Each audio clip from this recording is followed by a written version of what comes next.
Durante los primeros días del año 1968, en la entonces paradisíaca y glamurosa ciudad de Acapulco, en México, tuvo lugar un terrible hecho que involucró a personajes de las altas esferas de la sociedad mexicana e italiana. Un acontecimiento que muchos habrían preferido fuera borrado de la historia e incluso de la memoria, pero que fue imposible sepultar en el olvido. Un hombre yace sin vida a la orilla de la alberca de una residencia del lujoso fraccionamiento Las Brisas. A su alrededor, pánico y confusión. Ese hombre era Cesare de Acquarone, un conde italiano casado con una hermosa joven de los círculos más privilegiados de Acapulco y de todo México. Una joven cuya madre es la protagonista de esta trágica historia. ¿Hasta dónde puede llegar el amor de una madre y su deseo por proteger a sus hijos? ¿Hasta dónde puede llegar la ira y el dolor de una persona? El caso del que hablaremos hoy fácilmente podría ser la trama de una película de Hollywood, pero sucedió en la vida real, como parte de una sociedad en la que el amor por una hija tuvo mayor peso que la confesión de un crimen. Mi nombre es Irlanda Diego y esta es parte de la historia de Sofía Bassi.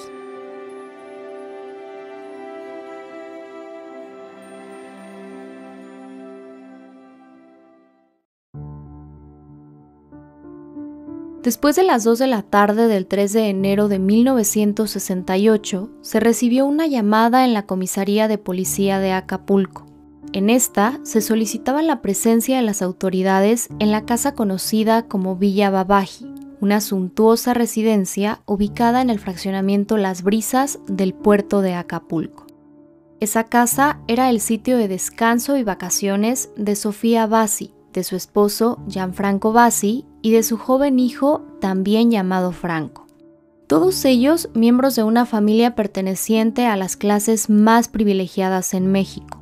Dicho esto, volvamos al momento de la llamada.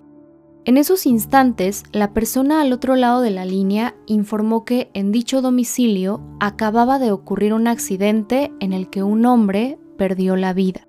Las autoridades llegaron a la residencia. Se percibía un clima de tensión y una gran conmoción.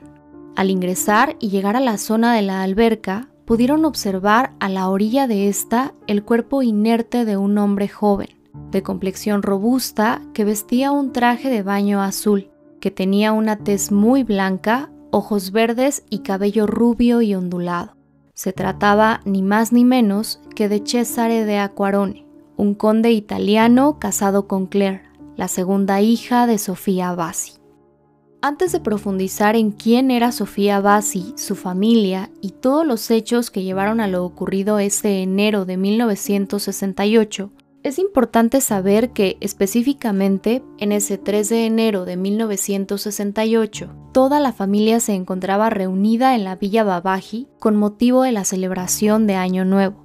En la residencia se encontraban Sofía, su esposo Gianfranco, el hijo de ambos, conocido como Franquito, el hijo del primer matrimonio de Sofía, llamado Adeline, pero conocido como H, su hermana Claire, el esposo de esta, Cesare de Acquarone, y la hija de este matrimonio, una pequeña niña de nombre Cynthia Chantal.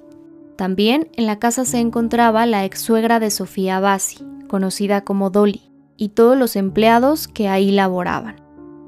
De acuerdo con una nota de Milenio basada en el expediente oficial del caso, ese miércoles 3 de enero, el chofer de la familia, llamado Amador, observó al joven Franco deambulando lentamente por la casa con un arma en las manos. Con base en la declaración de Amador, instintivamente le pidió a Franquito que le diera el arma. El menor, de 12 años de edad, se la entregó y se fue hacia una de las habitaciones en la cual se encerró. Totalmente confundido, Amador se fue hacia la cocina y ahí dejó el arma. Fue en ese sitio en donde otras empleadas de la casa le dijeron muy asustadas y perplejas que el señor Cesare fue asesinado y que la autora de tal acto era la señora Sofía, pues ella le había disparado. Según esta declaración, fue la señora Sofía quien, en una reacción desesperada, le entregó el arma a su hijo Franco. Cuando Amador salió al patio, encontró una escena terrible. Vio a la señora Sofía, a su esposo Franco y a su hijo mayor Adeline al pie de la alberca, observando cómo un empleado de nombre Filiberto y su sobrino Pedro sacaban el cuerpo de Cesare de Acquarone de la alberca. Hasta este punto había un hecho indiscutible. El cuerpo del conde de Acquarone yacía sin vida en la Villa Babaji. Pero, ¿qué sucedió realmente? ¿Quién fue el autor de los disparos que acabaron con la existencia del hombre de entonces 42 años? En ese momento nadie lo imaginaba, pero ese 3 de enero de 1968 comenzaba un capítulo oscuro, sorprendente y sumamente intrigante en la historia criminal de México. Para poder comprender de la mejor forma posible esta historia, es necesario ir a los orígenes. Sofía Celorio Mendoza nació en el municipio llamado Camerino Zeta Mendoza, en el estado de Veracruz, México. Dicho lugar fue nombrado así en honor al general Mendoza, quien fuera tío de Sofía. Y es que su familia se había colocado en una muy buena posición económica luego de la Revolución Mexicana. Sofía fue la penúltima de 5 hijos del matrimonio conformado por los señores José Celorio Ruiz y Adela Mendoza. Poseedora de una gran belleza desde que era una niña, Sofía siempre se mostró inquieta por conocer el mundo y aprender. Esa curiosidad la llevó a iniciar sus estudios en la carrera de Filosofía y Letras en la Universidad Nacional Autónoma de México. Sin embargo, no la concluyó debido a que comenzó a enfocarse en otros intereses como la pintura. Se sabe que años después, tras haberse ido a la Ciudad de México, conoció a quien se convertiría en su primer esposo, un empresario de origen belga llamado Adeline Dierix. Adeline se decía cercano a la realeza europea, un tema que resultaba verdaderamente atractivo para Sofía. Ambos se casaron y tuvieron 2 hijos, Adeline, conocido como H, y Claire, quien heredó los rasgos y la belleza de su madre. El matrimonio de Sofía y Adeline no prosperó, y luego de unos años se separaron. A mediados de la década de los 40, Sofía conoce al hombre que le daría el ostentoso apellido con el que es conocida hasta hoy, Bassi, al casarse con el médico italiano Gianfranco Bassi, poseedor de una fortuna heredada por su esposa, y quien, de acuerdo con algunos informes, murió en circunstancias cuestionables. Luego de casarse con Gianfranco, Sofía Bassi se embaraza y, a la edad de 42 años, tiene al menor de sus hijos, el pequeño Franco.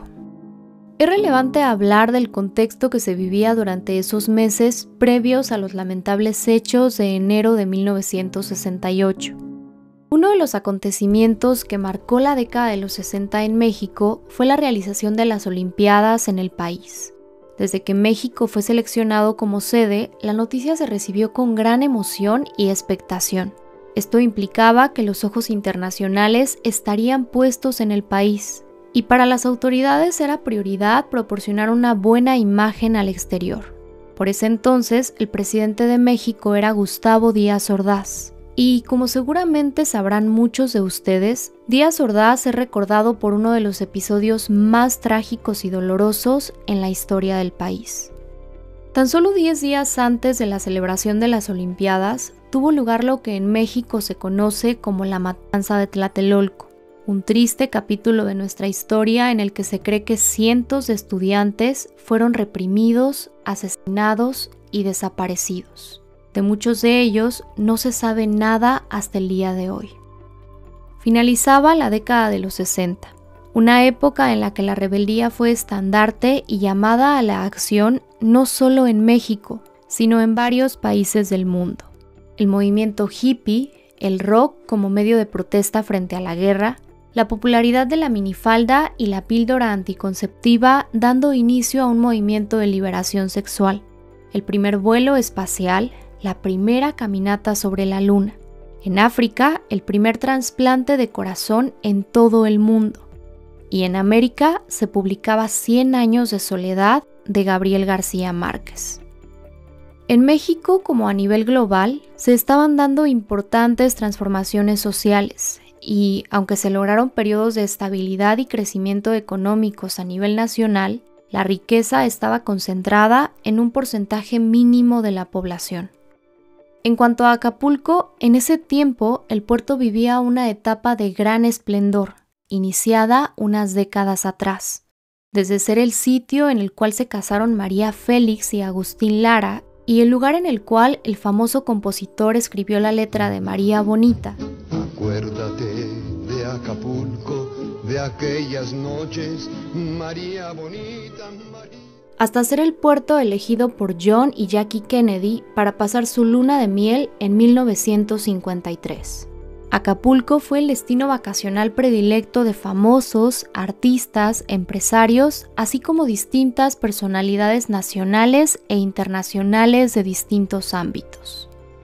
En ese México convulso y en el Acapulco dorado de finales de los 60, la pareja conformada por Cesare de Acquarone y Claire Dierix, junto a su pequeña hija Chantal, se dieron cita desde Italia para pasar las fiestas de Año Nuevo y el periodo vacacional, sin poder imaginar que en ese bello puerto tendría lugar el asesinato del conde italiano. Luego de dar aviso a las autoridades, Sofía Bassi fue trasladada a la comisaría de policía para que rindiera su declaración en calidad de detenida. En todo momento, ella dijo enfáticamente que todo se trató de un accidente. En la comisaría se dieron cita reporteros, curiosos, abogados y, por supuesto, los miembros de la familia Bassi. Aquello era caótico. Cuando Sofía Bassi finalmente rindió su declaración, luego de haberse desmayado en la sala, señaló que aproximadamente a las 2:30 de la tarde, ella y su yerno, Cesare de Acquarone, se encontraban en la alberca conversando. Dijo que cerca de ellos, en la terraza, estaban su ex-suegra, la madre de Adeline Dierix, y su hijo Franco, quien estaba leyendo un cuento. De acuerdo con su declaración, ella y Cesare conversaban acerca de la cacería y el hecho de que ella no sabía usar armas. Cabe decir que Cesare era un cazador experimentado. Durante esa conversación, aparentemente, Cesare se ofrece a enseñarle cómo usar las armas. Le pide que suba a una de las habitaciones en la cual guardan algunas armas y que elija una de estas para enseñarla a disparar. Según lo dicho por Sofía Bassi, cuando ella baja con el arma en mano y se la entrega a su yerno, Cesare de Acquarone, el arma se dispara accidentalmente en ráfaga. En esos instantes, el cuerpo de Cesare cae a la alberca. Gianfranco Bassi, esposo de Sofía, y su hijo mayor H, que se encontraban en otra habitación, corren hacia la alberca y, en ese momento, 2 empleados se arrojan al agua para sacar el cuerpo. Basándonos en esta declaración, se sabe que, cuando el cuerpo ya estaba sobre el suelo, el arma, que aún seguía en manos de Sofía, se dispara nuevamente de forma aparentemente accidental. Es hasta este punto que le quitan el arma a Sofía, aunque según otras fuentes, ella, en su estado de shock, entrega el arma a su hijo Franco o este se la quita de las manos. Luego de esto, la familia o los empleados, no se especifica quién, se comunican con el médico familiar, quien acude a la Villa Babaji, y tras revisar rápidamente los signos vitales de Cesare, confirma que ha perdido la vida. Tras esta confirmación, se hace la llamada a la policía. Es importante recalcar que, desde su primera declaración, Sofía Bassi subrayó el hecho de que su hija Claire no estaba en el lugar en que ocurrieron los hechos, sino en una habitación junto a la alberca, pues, según dijo, Claire había tomado una pastilla para dormir. Presuntamente, al despertar, Claire no tenía idea de lo que había pasado. Incluso preguntó al médico si él estaba cuando se escucharon unas explosiones.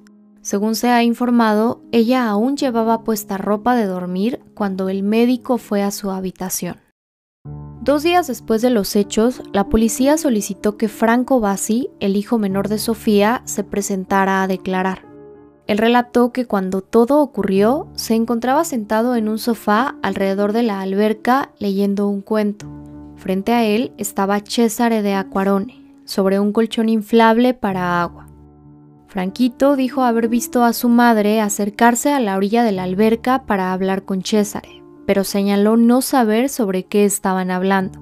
Después dijo verla subir las escaleras y regresar luego de unos minutos con un arma en la mano. De acuerdo con su testimonio, cuando Cesare vio a Sofía al borde de la alberca, se acercó a ella y le tendió la mano para tomar el arma. Luego se escucharon las detonaciones. En ese momento, Franco corrió hacia su madre y le quitó el arma. Luego de esto, dijo haberse encerrado durante aproximadamente 10 minutos en una de las habitaciones, hasta que bajó nuevamente a la alberca y vio el cuerpo sin vida de Cesare de Acquarone. En cuanto a Claire, la viuda del conde de Acquarone, se sabe que las autoridades le pidieron que se quedara en Acapulco, pues antes de los trágicos acontecimientos, ella tenía previsto volver a Italia al finalizar el mes de enero. Pese a la indicación que se le dio, Claire viajó a la Ciudad de México y regresó 3 días después. Para este punto existían ciertas sospechas en torno a ella, y se creía que, detrás de la confesión de su madre, existía algo más fuerte y profundo como el deseo de una madre por proteger a toda costa a su hija. Con base en el documental Acapulco 68, dirigido por Javier Lieberman y Héctor Cedrún, a finales de la década de los 50, Claire fue enviada a Roma para que hiciera estudios en la Academia de Bellas Artes de esa ciudad. Es precisamente en la capital italiana en donde, gracias a los esfuerzos y contactos de su abuela, Claire es invitada a una reconocida cena realizada en el Principado de Mónaco por la duquesa del Palacio Serra di Cassano. Dicha celebración era conocida por reunir a las personalidades de mayor renombre en la sociedad italiana, así como por ser un espacio para generar uniones y negociaciones. Y es justamente en esa cena en donde Claire conoce al hombre que marcaría irremediablemente su vida, el conde Cesare de Acquarone. Cesare era varios años mayor que Claire. Algunas fuentes señalan que era 20 años mayor y otras apuntan que cuando se conocieron, Claire tenía 18 años y él 32. Cesare era el penúltimo hijo de Pietro de Acquarone, un aristócrata, general, empresario y político italiano. Para dimensionar la relevancia de este hombre, es de señalar que fue ministro de la Casa Real Italiana y asesor de confianza del rey Víctor Manuel III, esto en los últimos tiempos del régimen de Mussolini, formando parte de momentos determinantes en ese periodo histórico de Italia. Con base en la declaración ministerial de Claire, ella y Cesare se conocieron en 1959 y tan solo 3 meses después ya estaban comprometidos. Su fastuosa boda se realizó en la Ciudad de México y en el año de 1966 nació Cynthia Chantal, la única hija de la pareja. Desde que el matrimonio se concretó y Claire pasó a formar parte de una familia noble de Italia, comenzaron a correr los rumores. Se hablaba de la diferencia de edad, de la premura por comprometerse, de una relación problemática y hasta de un presunto matrimonio arreglado. Así se escuchaban voces bien o mal intencionadas, dando su opinión sobre el matrimonio que, para muchos, era de ensueño, como sacado de un cuento. Durante su luna de miel, Claire y Cesare estuvieron en un safari en África. Se ha informado que durante este safari, Cesare, que era un aficionado de la cacería, enseñó a su esposa a manejar las armas, y así, Claire se convirtió en una experta en esa práctica. Cuando Sofía Bassi rindió su declaración, sus familiares respaldaron su versión. Por otro lado, algunos empleados de la familia se abstuvieron de hacer declaraciones. En cuanto al cuerpo del conde Cesare de Acquarone, se llegó a contemplar la posibilidad de incinerarlo el mismo día de los hechos. No así, esto no sucedió a petición de su familia, y sus restos fueron velados en Acapulco y enviados a Italia, en donde fueron sepultados. Cuando su muerte y las circunstancias que la rodearon se dieron a conocer, la realeza de distintos países europeos comenzó a hacer señalamientos hacia el gobierno mexicano, recriminando la posibilidad de que el caso quedara impune. Ahora volvamos a la versión de Sofía Bassi. Para las autoridades había huecos y contradicciones en su historia. Por ejemplo, ella declaró sentir temor a las armas, pero esa afirmación era inconsistente con lo que ella dijo haber hecho el día del crimen, pues aseguró haber subido a la habitación por un arma cuando el conde se lo pidió. Por otra parte, Sofía aseveraba que su hija Claire no estaba presente cuando todo pasó. No obstante, había testigos de casas cercanas que aseguraban haber visto a Claire en la terraza cuando los hechos ocurrieron. En relación con el arma homicida, se generó un gran debate. Se sabe que fue utilizado un revólver Walther PPK. En total, con este se hicieron 5 disparos, mismos que Sofía Bassi afirmó salieron en ráfaga de la pistola. Sin embargo, había un detalle con esta parte de su versión. Un arma de ese tipo normalmente no hace detonaciones en ráfaga. Debido a esta inconsistencia, a mediados de febrero de 1968, un juez de apellido Arellano Cruz ordenó el análisis pericial del arma. Luego de que el perito a cargo fuera cambiado varias veces, se designó al capitán Martín Larrañaga para la pericial. El objetivo de dicho análisis era establecer la forma en que disparaba el arma implicada, pues una de las hipótesis era que pudo haberse disparado automáticamente. En toda esta parte del proceso se presentó una situación irregular que despertó sospechas en torno al papel de la justicia frente a Sofía Bassi. Antes de llevar a cabo la pericial, el arma fue resguardada en una caja de seguridad del Banco Nacional de México. No obstante, cuando el día del análisis llegó, dicha arma, que debía estar bajo resguardo y evitando su contaminación, fue llevada al lugar en donde se haría el análisis por el propio juez, quien la sacó de su cinturón, sin ningún tipo de protección. Otra situación que resulta llamativa es que antes de comenzar la prueba de tiro, el perito a cargo engrasó la pistola con aceite y posteriormente hizo 2 secuencias de 6 tiros. En la tercera secuencia, automáticamente se hizo una ráfaga de 5 disparos, tal y como se afirmaba en la confesión de Sofía Bassi. Dadas las irregularidades en el primer análisis pericial, se ordenó un segundo peritaje y en este, realizado por un general del ejército experto en el área, se determinó que el arma fue manipulada. Específicamente se señaló que algunas piezas fueron limadas para facilitar así su disparo automático. Luego de que este dictamen fuera emitido, en 1968, Sofía Bassi fue sentenciada por homicidio simple e intencional a 11 años, 6 meses de prisión. Debido a la negativa de la propia Sofía, esta sentencia nunca se apeló. Se sabe que, luego de la sentencia, Claire, la hija de Sofía Bassi, intentó quitarse la vida en una primera ocasión sin lograrlo. Posteriormente, con base en información del documental Acapulco 68, en un viaje a los Estados Unidos en el que Claire fue acompañada por su hija y la niñera de esta, ella intentó nuevamente quitarse la vida y no lo logró. Sin embargo, ese día sus acciones tuvieron graves consecuencias. Presuntamente, Claire tomó una gran cantidad de pastillas buscando con ello poner fin a su existencia, pero algo salió mal en su plan y ella terminó desvaneciéndose. Y así, el cigarro que tenía en la mano cayó al suelo y provocó un incendio en la habitación de hotel. La joven hija de Sofía Bassi fue rescatada a tiempo. Lamentablemente, la sobredosis de pastillas que ingirió le provocó un problema de salud que la llevó a perder la vista definitivamente. Ese día, en la habitación ocupada por Claire, se encontró una carta suicida en la que ella hacía una impactante confesión.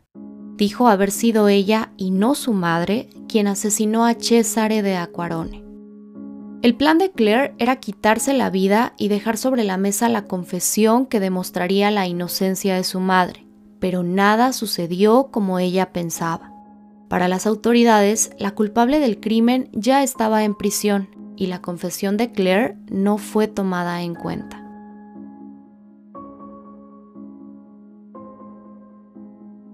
Para determinar si Sofía Bassi había disparado el arma homicida, le practicaron una prueba utilizada en esos años y obsoleta al día de hoy, la prueba de la parafina.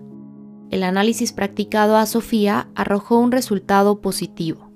Es importante saber que para la realización de la prueba de parafina se aplicaba una capa de esta sustancia sobre la superficie de las manos a manera de guante, así como un reactivo. Estos determinaban la presencia de derivados nitratos en las manos de quien se presumía había disparado un arma. Si estos derivados estaban presentes en las manos, aparecían unas pequeñas manchas de color azul, y esto se interpretaba como un resultado positivo. No obstante, es importante señalar que esta técnica no revela la existencia de pólvora y puede dar positivo tanto a los compuestos nitratos producidos durante el disparo de un arma de fuego, como por el manejo inadecuado de pintura, solventes, orina, fertilizantes, cosméticos, entre otros. Por esta razón, actualmente se considera que dicha prueba es inexacta. Para muchos, la verdadera culpable de lo sucedido en Villa Babaji en enero de 1968 no era Sofía Bassi, sino su hija Claire. Mucho se hablaba sobre la posible motivación del crimen. ¿Qué pudo haber pasado para que tuviera lugar un hecho tan lamentable? Y las hipótesis no tardaron en aparecer. Principalmente se sostuvieron dos versiones extraoficiales nunca confirmadas. La primera de ellas tiene que ver con la relación marital entre Claire y Cesare.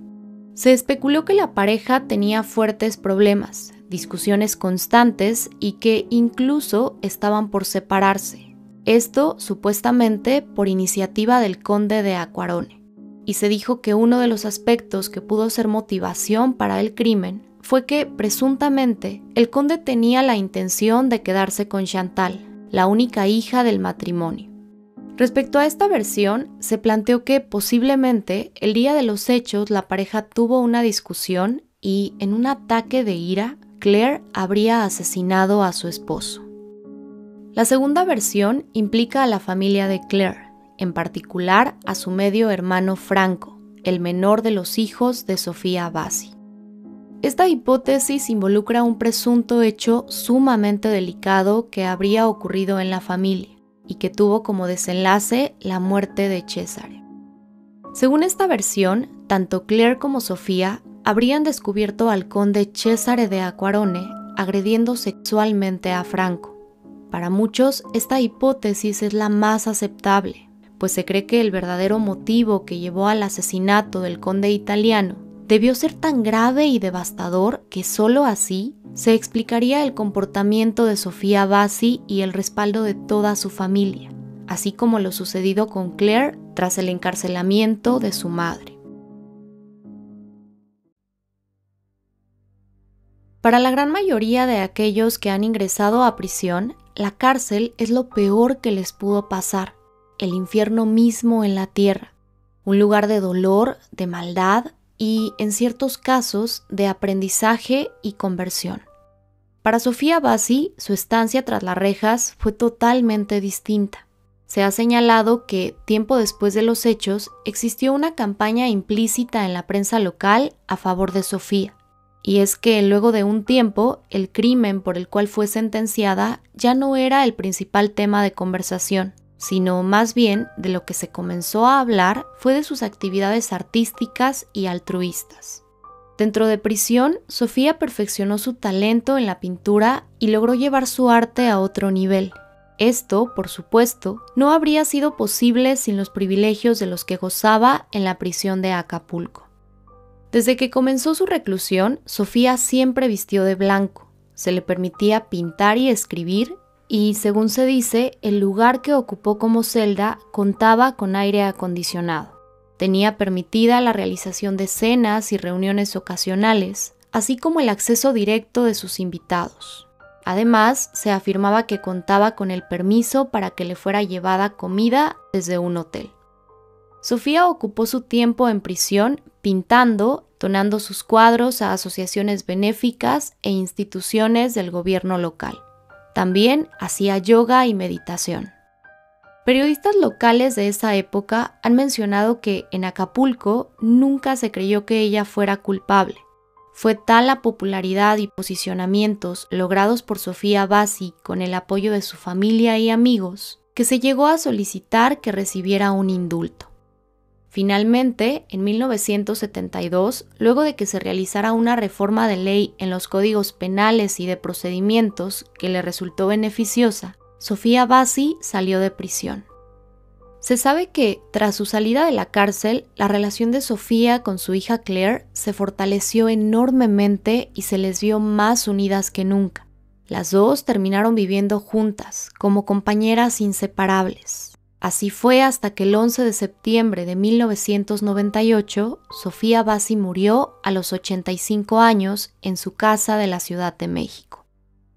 Aproximadamente 7 años después, en 2005, luego de llevar una vida de soledad y aislamiento que distaba mucho de los años en que fue parte de la realeza italiana, Claire Dierickx fue encontrada sin vida en su habitación. Se sabe que, desde muchos años atrás, estaba distanciada de su hija Chantal. En la actualidad, Sofía Bassi es considerada una importante representante del movimiento artístico surrealista en México. Sus obras han sido expuestas en importantes galerías nacionales e internacionales de gran prestigio. Llegó a colaborar con la NASA y, curiosamente, las pinturas realizadas durante sus años en prisión, marcadas por ella misma con las iniciales ELC, en la cárcel, han sido altamente evaluadas. Sobre el crimen, se dice que fue un tema que se fue dejando atrás cada vez más, como un recuerdo lejano, como un sueño o más bien como una pesadilla que nunca ocurrió.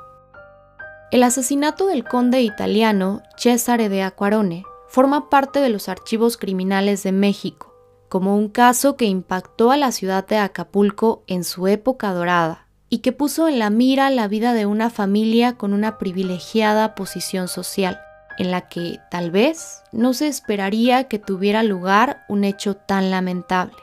Pero ciertamente el mal se esconde en los lugares menos esperados.